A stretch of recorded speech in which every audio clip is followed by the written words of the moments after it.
ஆனால் ஒன்றை மட்டும் கூறிக்கொள்ள ஆசைப்படுகிறேன்.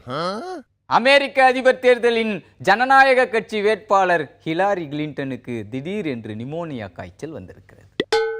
அதே சமயத்தில் இடிதாங்கிக்கு கடந்த 2 நாட்களாக படீர் என்று அமோனியா காய்ச்சல் வந்த உண்மையை ஒருவரும் அறியவில்லை.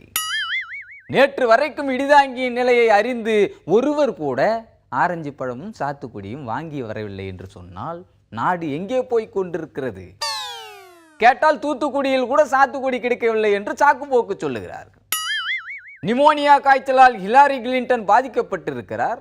அதற்கு காரணம் அவரது உடம்பில் நீர்ச்சத்து குறைந்துள்ளதாக அமெரிக்க வைத்தியர்கள் கூறியிருக்கிறார். பிரச்சார கூட்டங்களை ரத்து செய்துவிட்டு ஹிலாரி கிளின்டன் நன்றாக ஓய்வெடுக்க சொந்த மகள் வீட்டுக்கு போய்விட்டார். ஆனால் இந்த இடிதாங்கி 4 நாள் ஓய்வு எடுத்தால் நாடு தாங்குமா? அமோனியாவால் இந்த இடிதாங்கியின் உடம்பில் நார்ச்சத்து குறைந்துள்ளதாக நானே சொல்லி இருக்கிறேன். நீர்ச்சத்து குறைந்தால் ஹிலாரி கிளின்டன் 4 வாட்டர் பாக்கெட் வாங்கி குடித்து பலமாவதற்கு அவருக்கு வழி இருக்கிறது. வாட்டர் என்பது அவரை பொறுத்தவரையில் மேட்டரே இல்லை. ஆனால் இடிதாங்கிக்குத்தான் வாட்டர் மட்டுமல்ல, எல்லாமே மேட்டராக இருக்கிறது.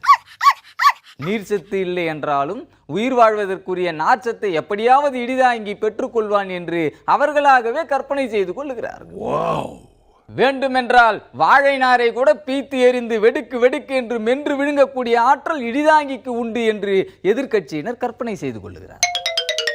ஆக நீர் சத்து இல்லாமலும் நார்ச்சத்து இல்லாமலும் நாறு நாராய் கிழிந்து போய் ஏன் என்று கேட்பதற்கு நாதியற்ற நிலையில் இருக்கிறான் இடிதாங்கி.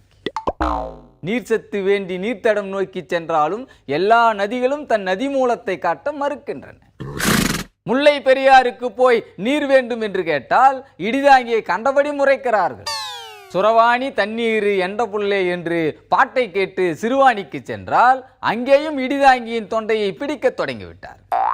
குடகுமலைக்கு போய் ஒரு குடம் தண்ணீர் கேட்க முடிகிறதா? கொமட்டிலேயே கும்மாங்குத்து போடுகிறார்.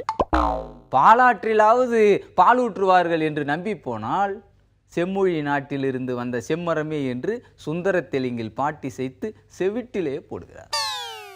ஆக இடிதாங்கிக்கு விக்கல் வந்தால் விக்கலை போக்க என்ன செய்வான்? கடல் தண்ணீரையாவது குடிக்கலாம் என்று வங்காள விரிகுடா நோக்கி சென்றால் கடலில் கால் வைத்தால் கைது செய்வோம் என்று சொல்லுகிறார்கள். என்றால் இடிதாங்கிக்கு தேவையான நீர்ச்சத்தை எங்கிருந்து பெறுவது என்பதற்கான பதிலை உங்களிடமே விட்டுவிட இன்றைக்கு ஆசைப்படுகிறேன் என்று கூறி இப்போதைக்கு விடைபெறுகிறேன். நன்றி, வணக்கம்.